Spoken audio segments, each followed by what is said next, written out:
Welcome in, everybody, to the Shecago podcast where I talk the Chicago Bears. And we are here after watching a game, a tale as old as time. The offense struggles while the defense excels, but the Bears lose. Welcome in. Don't like starting it on a negative note, but unfortunately, the Bears lost this game today, and that's where we're at. Now, where to even start with this game? So, oh my God.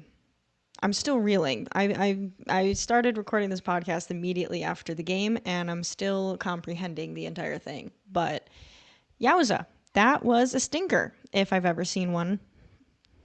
Angus Quinn already right in here right after the game. Damn, I know.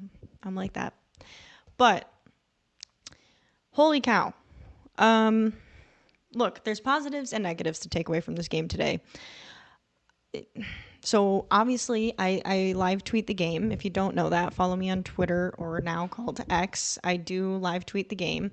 But in doing so, I saw a lot of, I would call, overreactions to the game today. Don't get me wrong. It wasn't a good game for the offense. We saw a lot of things that we've seen before as Bear fans from the offense. But something to keep in mind is this is still, once again, a rookie quarterback, a new OC, new personnel. It's going to take time for them to gel and get their bearings. And on top of that, I feel that 90% of the people who were complaining on Twitter about the Bears being so bad on offense were the same people who picked them to lose, including me. I picked the Bears to lose because you know what? We were going off a potential Super Bowl contending team today. At the very least, a playoff contending team today. In week 2 with a rookie quarterback and a new offensive coordinator. What did we think was going to happen? Obviously, we would love to come out with a win. I think the thing that most people are surprised by is how rough it looked on offense. I think we knew it would take time to gel, but it definitely looks not great. I think the things that are the most concerning is that it looks eerily similar to situations in the past, aka things like with Justin Fields, which the offensive line not being able to block, the play calling being questionable. Now, I will say, I saw a lot of people calling for Shane Waldron's head at OC today, saying that, he was a terrible pick. He needs to go. Look, it is week 2, once again, with a rookie quarterback and new personnel on offense. It's going to take a bit of time. And I also don't think that Shane Waldron called that terrible of a game today. I think it's really hard in the moment to look at it, because we're not watching these plays on repeat in live, right? We're just watching the game. But I think on a rewatch, we will see a lot of failed execution from players on the offense. I think we'll see a lot of mistakes on Caleb Williams' end. And that's not to say Shane Waldron called a perfect game, because he didn't. He had his mess-ups that had me scratching my head a few times. However, for the most part, I don't think he called a terrible game. I think a lot of it came down to terrible offensive line play and poor execution from the offense. Caleb Williams looked a lot better than he did week 1, but he definitely still has a long way to go. He obviously had 2 interceptions, but beyond that, it wasn't really the interceptions that bothered me. It was his still lack of ability to connect downfield. It honestly kind of feels that anything past 10 yards, he's struggling to connect on. And in college, I know he did have a little bit of accuracy issues downfield on sometimes getting erratic because he didn't always set his base in throwing. He was throwing off platform. But, it's week 2. But we need to see that start to improve. And you could see the frustration. DJ Moore, visibly frustrated at the end of the game, taking off his helmet and was just done. Didn't matter if you were going for it on 4th down. He was done. Because he was wide open. He made the move for Caleb to put the ball where it needed to go. And I don't know where Caleb Williams was throwing. There was a few plays this game. I had no idea where Caleb Williams was throwing to.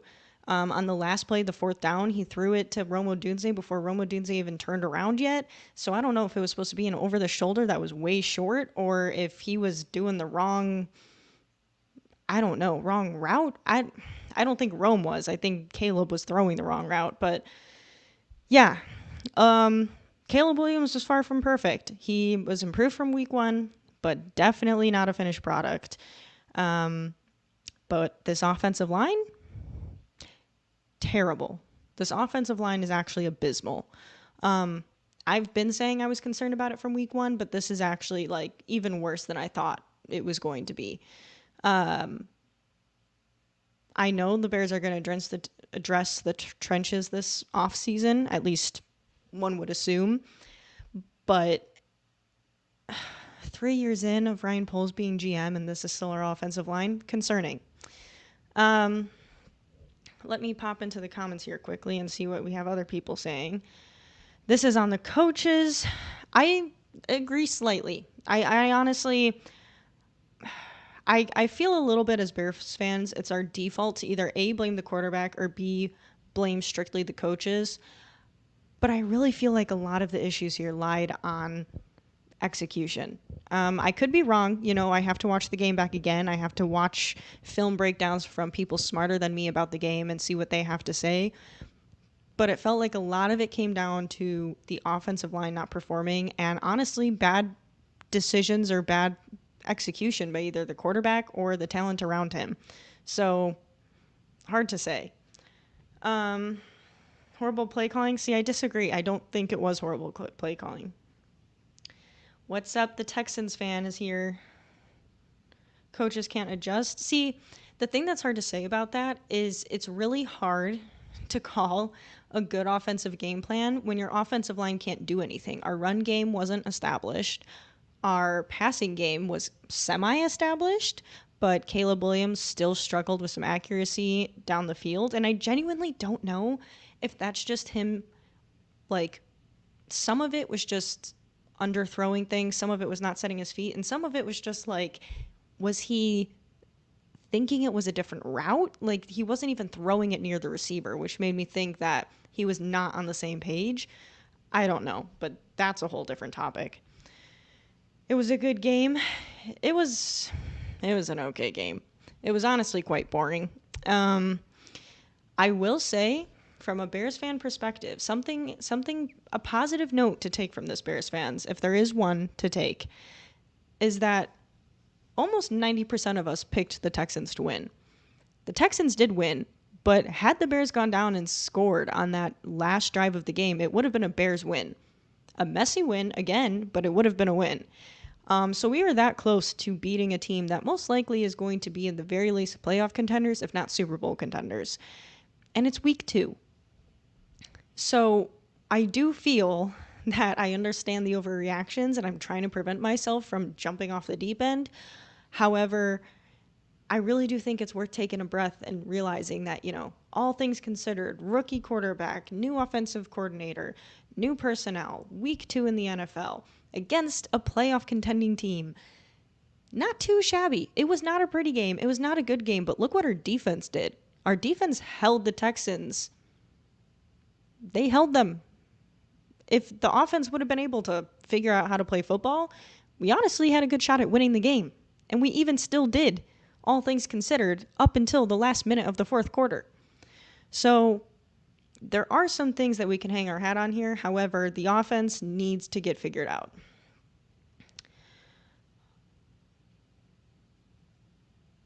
Because the offensive line was horrible, you got to just right. Definitely just sucks. Yeah, I agree. Duh, Michael, we got too much hype in the offseason. I will say, we did get a little too hype. We always do. But here's the thing. We had reason. We still have reason. And I genuinely don't think any of us expected, we all expected offensive struggles, but I don't think any of us expected the offense to perform this poorly.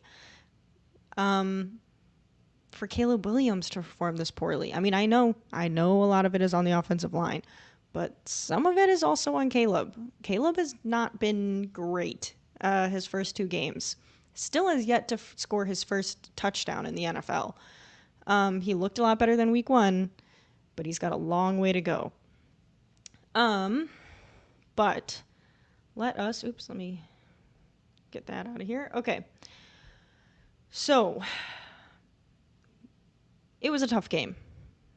Houston Texans defense, all over Caleb Williams. He had no shot. And when he did have a shot, when he took shots downfield, he missed. And you can blame the pressure, you can blame it, you can blame the offensive line on a lot of things. But when he misses, I mean, you can maybe blame it on a few plays if they don't connect because he was getting too much pressure in his face and couldn't set his feet. But you can't blame it on all of them. And a lot of them were honestly on Caleb. So I think we need to just go over our offensive struggles of the game because that's what it was. That's what lost us the game, is the offense. So, Bears' offensive struggles. We've already touched on a lot of them, but we're going to dive into them a little bit. So, Caleb Williams' inaccuracy.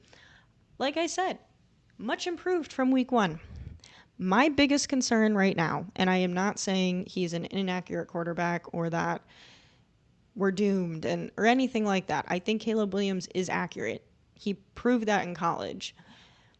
Whatever is going on with his connection between his wide receivers, they're not connected yet. Still a lot of miscommunications, a lot of missed throws from misunderstandings, it almost seems. Either the wide receiver's running a different route, Caleb's throwing it somewhere else thinking they're breaking another way, or honestly just poor decisions by Caleb of underthrowing the football or overthrowing it. And part of that is timing of getting used to the speed of the NFL, getting used to your receivers and, timing it with them and knowing how fast, how slow they are, how they cut their routes. That is timing that he will learn as we go on. So in a way, it's good he's having these moments early on. So hopefully when we get to end of season and we're playing teams like the Packers and the Vikings and the Lions, they're starting to click. But you could definitely see the frustration there from the receivers, especially DJ Moore. Like I said earlier, he looked fed up by the time it hit the fourth quarter or that fourth down. He took his helmet off and was done. He was mouthing something to the sideline. I don't know what. I tweeted it, see if anyone had any lip readers out there on the Twitter world. But yeah, DJ Moore is annoyed. And I don't blame him because, he's getting open and Caleb's not making the connection. So something that really needs to improve week 3 is Caleb Williams' accuracy and connection with his receivers. Big strides from week 1. He was getting the ball out quicker. He seemed pretty comfortable in the pocket, playing from the pocket. It would definitely help if he had an offensive line that actually knew how to block and wasn't an open gate. But like I said, the inaccuracy issues, you can't blame that on an offensive line. That is on him and his receivers and getting timing and also just throwing an inaccurate football. I mean, you got to figure it out at some point. And he will. I have faith in that. But it's not looking great right now. The timing is off. The accuracy is off. We got to get there. But we've seen enough rookie quarterbacks in Bears days to know that this is to be expected. We see it a lot with rookie quarterbacks of they have to learn their timing with their wide receivers. They have to learn the offensive system. It takes time. And it will take errant throws and miscommunications. But I'd rather have them have these struggles now than later on. But number 1 is Caleb Williams and accuracy. Another one, incorrect personnel. So where I disagree that the play calling was horrid, and once again, I'm not saying Shane Waldron didn't have his fair share of mistakes. He definitely did. He did. But I am 100% not for calling for Shane Waldron's head. I think it's very hard. The same things that people said when Justin Fields was quarterback, right? And people said, no, it's Justin. He isn't throwing quick enough. He's not reading defenses. Luke, you can't always blame the play caller. Luke Getsy can only do so much when his quarterback can't throw and the offensive line can't block.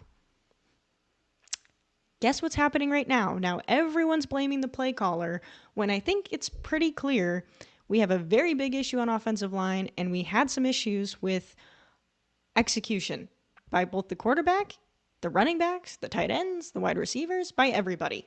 It was not good. And when that's the case, there's only so much as a play caller you can do. And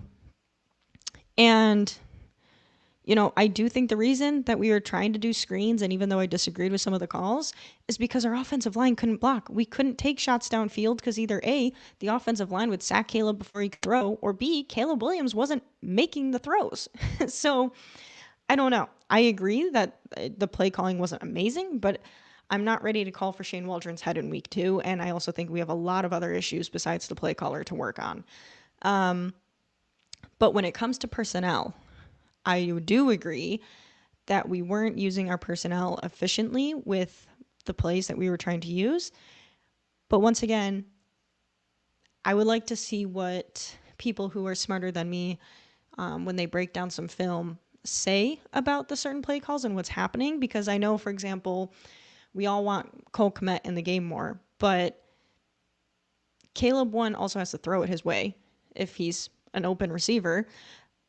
2, like Cole Kmet was in for a block and totally missed. Not just whiffed the block, never touched the dude. And Caleb Williams was blindside sacked. So we want Cole Kmet in. We want him to be a pass catcher. But he also came in and he didn't fully execute to the best of his abilities. Now, I will say, I love Cole Kmet. He had a very tough contested catch late in the game. But I just feel it's a very knee-jerk reaction right now when it comes to the OC and everything else. But I will say, personnel, all things aside, I still do agree.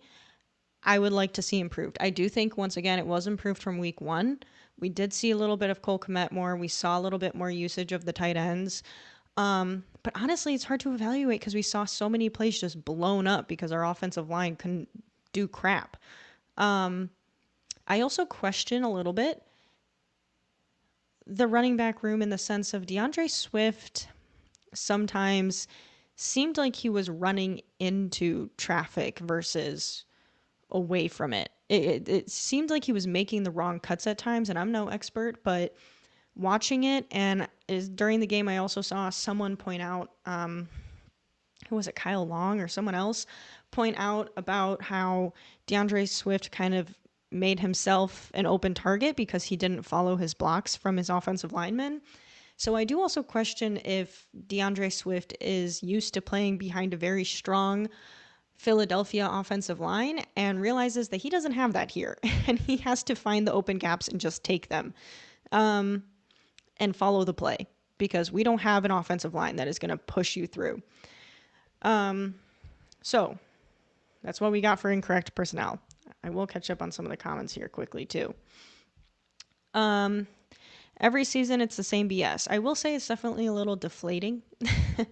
I'm not ready to jump the gun here because the other thing we have to remember too is here's the thing, we do this to ourselves. We get all this hype during the off season and then the season starts and we forget what the actual circumstances are. We already knew we had a shaky O-line before the season even started. I think anyone could have told you that. And you knew it yourself, right? I'm talking you to the general Bears fandom. But also, like I've already said multiple times, rookie quarterback, new OC, new personnel. The one thing I will say is none of us expected it to be as bad so far as it has been. But I'm not ready to throw in the towel yet and say it's same old Bears. I do think we'll find our groove here eventually. But it is a rough start, and it does feel like same old Bears that we've seen before. Why not roll Caleb out more often? I feel that's a valid point, but I also feel like based on the game plan they were trying to run, they were really trying to get the run game established and set up some screens. And it wasn't quite working. And I feel I would have also liked to see more rollouts from set up for Caleb. But I also feel like there was maybe questions on the offensive line being able to do that. That's just my guess right now. But at the same time, I agree. If the offensive line isn't holding up, let him roll out, let him move a bit. But I'm curious to hear what Waldron says about what the game plan going into the game was. Like, what was the scheme set up, and what were they trying to do? And then you can kind of break down, like, was it warranted? But I will still say I agree. I would have liked more rollouts as well. Texans defense did their job. They did. And they did their job well. And that's the thing we can't forget too, is this was a good team. This was a good defense and a good offense. Our defense held the Houston Texans offense to limited points. The Texans defense also held the Bears to 1 touchdown and 2 field goals. So, no, 1 field goal, I think. 2. So, they still did their job. They did their job. I'm thinking of the comment. The Texans defense did their job, like you said. So we have to also remember that this is a good team we were going up against. And we have a good shot still of having a good game against the Colts. The Colts is a mystery to me right now, to be honest. I'm curious what I'm going to say for my pregame podcast against the Colts. But I think they're going to be I know they'll be hopefully an easier matchup than the Texans. So I'm curious to see, 2 games in, maybe this will finally be the game the offense starts to find its footing. Not as talented as a defense. They actually have been giving up a lot of yards on defense these past 2 games. And I do think our offense can cause Anthony Richardson some struggles and probably get at least 1 interception on him. So I have hopes for this Colts game coming up, but Caleb Williams cannot take the amount of hits he did this week. Regardless of his accuracy issues on some of the plays, it's like Justin Fields all over again. You can't let your quarterback, his rookie season, be getting hit that much. It's ridiculous. Especially when they blitz, why leave Caleb in the pocket? I do get that. I do. I'm not disagreeing with you there. Like I said, I am just curious to hear the rationale behind it and what the game plan was, to kind of know why, if there was a method, because maybe against their defense and what they were seeing, rolling out wouldn't have worked. Because we also did see DeAndre Swift try to run around the outside a few times and it was completely stuffed. So maybe there's a chance that they saw what the Texans were doing. They were like, it's not going to work if we try to roll out. What the hell do I know? Maybe I'm making an excuse. I don't know. But I guess we'll find out more here soon. Maybe shotgun with RB would help. I would think so. I do wonder if having Kari Blassom game out, the fullback, he was out injured this week. I wonder if that also has an effect on the run game. I'm sure it does, but I wonder if that has an effect on maybe the shotgun as well. I agree from Trap C. GG from Houston. Thank you, DJ. It was a close game. I will say that. Maybe it wasn't entertaining to people who weren't fans of either team, but I will say for how much the offense struggled, you also have to look on the flip side. They did move the ball at certain points, and the Bears defense also caused the Texans basically the entire second half to struggle to move the ball down the field. A lot of 3rd and outs.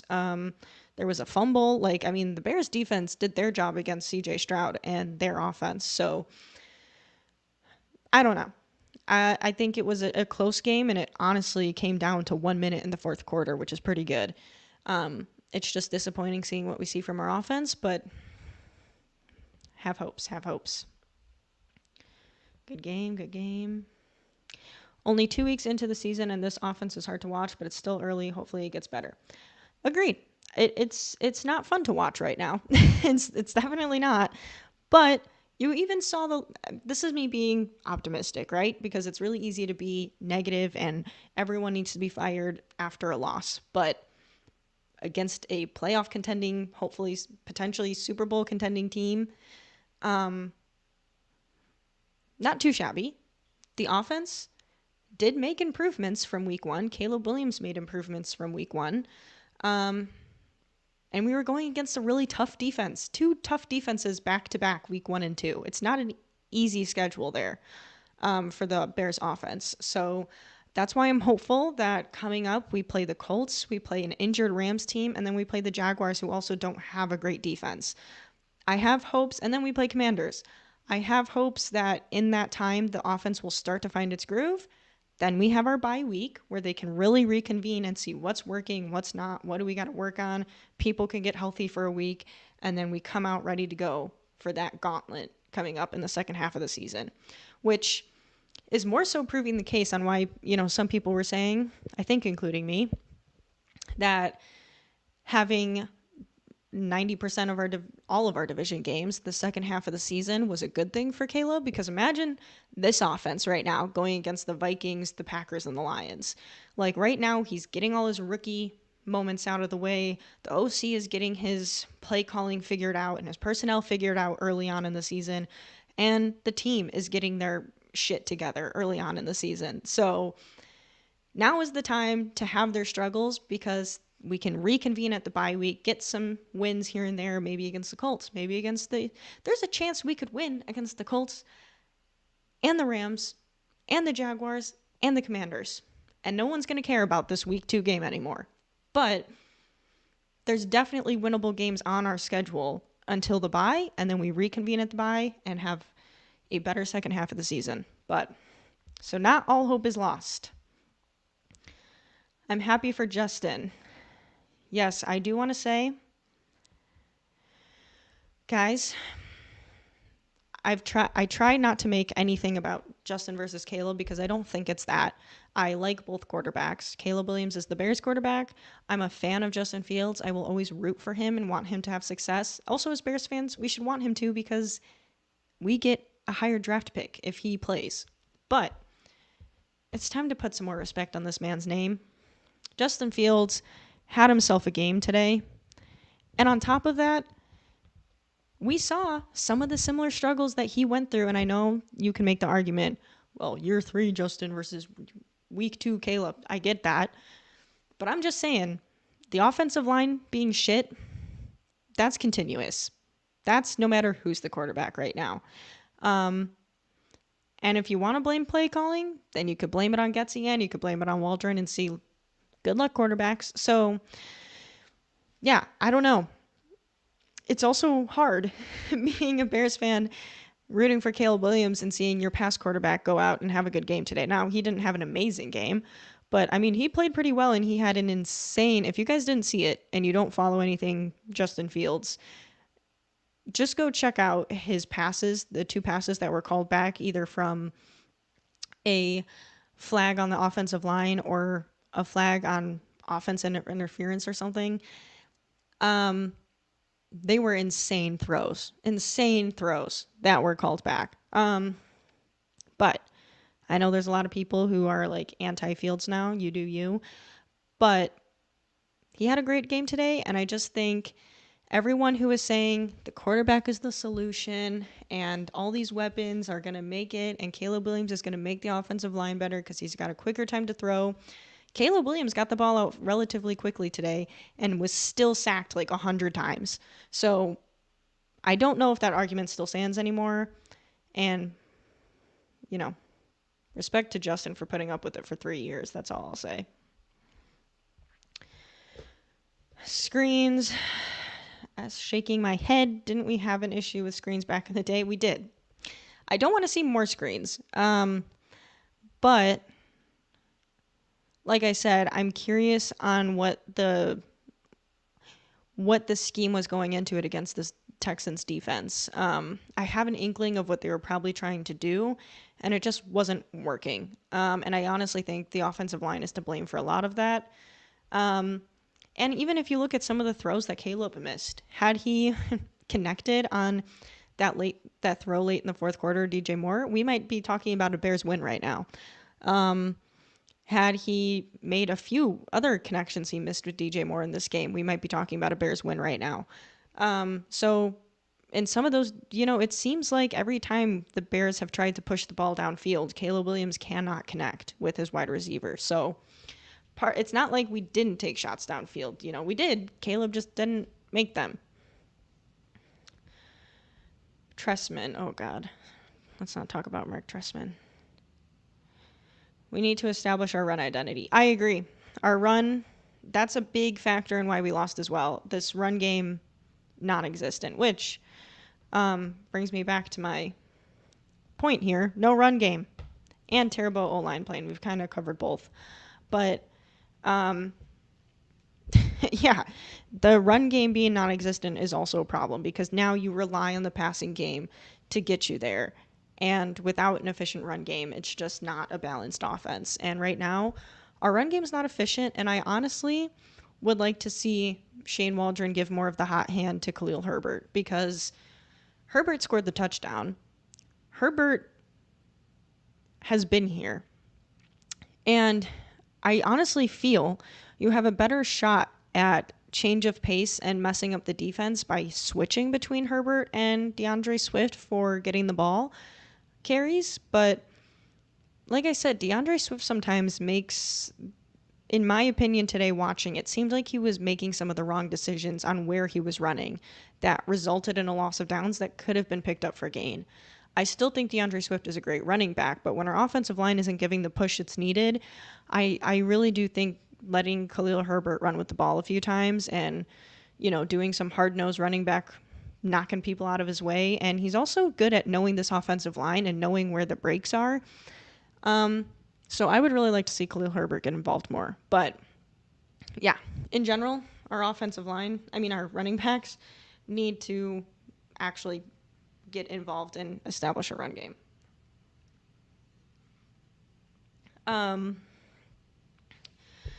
But because that's also a big problem of this game. I would say, besides the O-line play, because we've also talked about that a lot, the biggest things I would like to change or see improved going into this next week would be Caleb Williams' accuracy on passes outside of 10 yards and the run game established, because those two things are key factors in winning a game. And if we can get those two things down and humming, it looks like an entirely different offense. Paul, the O-line is wildly bad. Nate Davis has to go and Poles has to stop shopping the bargain bin. Caleb played well, all considered. I agree. The one knock, Poles has done a lot for this roster, but the one knock that I've been saying about him, and I still stand by, especially after tonight, is for someone being a former offensive lineman, he has not made the moves needed at offensive line, and he's made some moves. It's not like he hasn't made any, but they haven't worked. Like, the offensive linemen he's gotten are either injured or terrible players. And it's like he's trying to go cheaper on the offensive line so he can get skill players, which I get. But as we're seeing today, if you don't have time in the pocket, if you can't establish a block for a run, it doesn't matter what skill players you have because you got no one on offensive line to block the damn line. So, yeah, that's my biggest knock on Poles is this, like you said, bargain bin shopping for offensive linemen. It's got to change. And I think it will, this draft. I think that's probably always been the intention, is that this draft we will, go heavy in the trenches on the offensive and defensive side of the ball. But, yeah, not good, not good. Fredo, seeing this O-line is tough. The amount Caleb is pressured isn't fair. I agree. And we saw it last year with Fields, too. I agree. Caleb has his own fair share of mistakes, but this offensive line is definitely not a help. And he got beat up today. Fields had a money ball on the run for full speed 55 yards. Yeah, that was a sick throw. Like I said, I know some of you guys aren't Fields people in here, and you do you. But I'm telling you, it was a sick throw. It's like the throw that we saw Caleb Williams make in college, and Fields made it today in the Steelers game, and it got called back because of an offensive line hold or something. But it was a sick play. Highly recommend. And I hope I hope he's starting for at least week 3 because they said Russ is injured through week 3. I kind of question if he's actually fully not able to play through week 3, and they're trying to see what they have in Fields, if he's worth just continuing to start. And I think if next week goes well for the Steelers with Fields at the realm, I think he's got the starting job. So if he can stay healthy, our 6th round pick is looking like a 4th round pick, which makes me happy. True, but another coach call. True. Between Herbert and Swift, I agree. Agreed. I will say, too, the challenges from Matt Eberflus. I tweeted this also, but let's not forget that Eberflus isn't the sole one responsible for these challenges. You know, he can't watch everything at the same time, especially considering he's the defensive coordinator at the same time, or calling the plays at least. Not the coordinator, but he's relying on the people upstairs in the booth telling him, throw the challenge flag. Whoever was instructing Matt Eberflus today to encouraging him to throw the challenge flags on those 2 challenges was an idiot. Because especially that second half, that was a flag that we could have used to call a timeout, and maybe the outcome could have been different. Maybe. So, not a fan of that. But let's go to not that anymore. My grades for today's game. So, my grades for the Shecago Bears loss against the Houston Texans. On offense, we have a D-. I would give it an F, but I would consider first week 1's performance an F. And this week, we at least got a touchdown. And Caleb Williams looked a little better than he did week 1. So I'm giving it a D-. So it's not quite an F because we did score a touchdown. But overall, it was kind of a shit show. So it is a D-. Defense, I'm giving an A-. I honestly think, considering they were playing a very talented and explosive Houston Texans offense, they almost entirely shut them down the second half of the game. And they did get a fumble. They did not get an interception. They got an almost interception. They definitely did not target Jalen Johnson at all this game. Tyreek Stevenson was picked on a lot. He messed up a lot in the first half, but got it together in the second half. So, that being said, I would consider last week's game an A+ for the Bears defense. So, I'm giving them an A- just because we didn't really have that many takeaways today. But overall, a very good performance by our defense, which is what makes it even more upsetting that the offense couldn't really get moving. Special teams, I gave an A because they didn't really do anything bad. They didn't do anything notable, which is kind of what you want out of special teams. Last week, it would probably be like an A as well because they got the punt block, but then they also had the fumble. So maybe an A-. But, I mean, they did their job. So A- maybe if you want to give it an A-. But an A- because they didn't get anything crazy, but punting was good, kickoffs were good, no fumbles, so A. And coaching, we have a D- because 1, we got the loss. We lost the game. Marks you down a letter grade. We had 2 failed challenges. Marks you down a letter grade. Play calling on offense was not terrible, but there was some question marks, especially on personnel. Marks you down a grade. And our offense only scored 1 touchdown. Marks you down a grade. So, coaching, I give a D-. I didn't want to give an F because I didn't think the defense deserved that, and the coordinator on defense, special teams, Matt Eberflus play calling on defense, those were all good. So I'm giving those would all be A's to me. So I'm giving the coaching as a whole a D-. So my overall grade for this Bears loss is a D. Unfortunately, as good as the defense was against the Houston Texans offense, it didn't get the job done.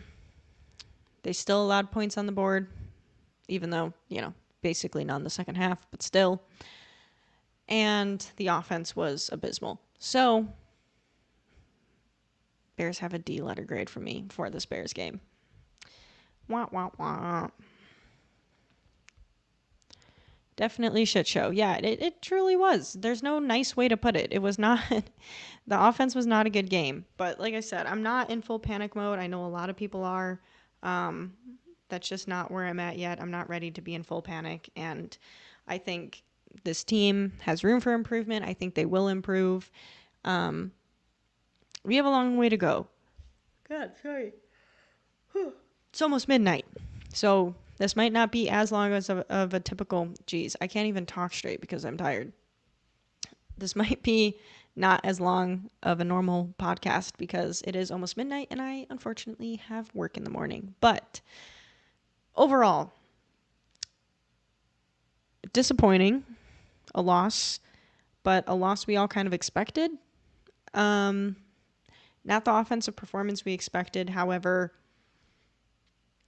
performance is a performance and it is what it is. And let's not lose sight of the fact that this is a Bears team who went up against a very good Houston Texans team who is regarded as a potential Super Bowl team and playoff contending team. And we still almost came away with the win at the end of the game. And had the offense actually put some series together, or Caleb Williams would have made some of the passes he missed, we might be talking about a win right now. So all hope is not lost. The Bears are starting to get it together. They have made some improvements from week 1 to week 2. And now the hope is we make some more improvements from week 2 to week 3 when we go against a defense that's not as good as the Titans or the Texans. And our defense can probably give Anthony Richardson a run for his money. So I have some hope going into this game against the Colts. I have hope that we'll see some improvement from Caleb Williams and the Bears offense. And we came out relatively healthy. Hopefully no, Monday injury come out after post game that we didn't know about before, like what happened with Rome. Hopefully Keenan Allen's getting healthy. And, Caleb Williams, Cole Kmet, they took a beating today. So DJ Moore took a beating today. So hopefully those players come out healthy for week 3 and they can have a healthy week and get to work on offense because our defense is there. So offense, it's your time to shine. Let's see. I agree with you. I'll see you next week, hopefully with the Bears win. I agree. And I think it will be a Bears win. But stay tuned for my actual prediction for my pregame podcast. But I appreciate you all for watching. If you're a Texas fan, I appreciate you for being in here. And like I said, if you're not a Bears fan, stay tuned to the channel because I also make other NFL content throughout the season. I appreciate you guys all for watching. Keep the positive vibes, guys. It's not the end of the world. The Bears will improve. I mean, hell, we saw how the season started last year and we turned into a 7-win team that almost went to the playoffs. So hope is there. This is a new team, new quarterback, new offense. It will take some time, but we will get there. All hope is not lost. Positive vibes. And hope for health for all our players. But I appreciate you all for watching. I hope you have a good rest of your evening. And go to bed because it is in fact midnight. Thank you all for watching. I hope you have a good night and bear down.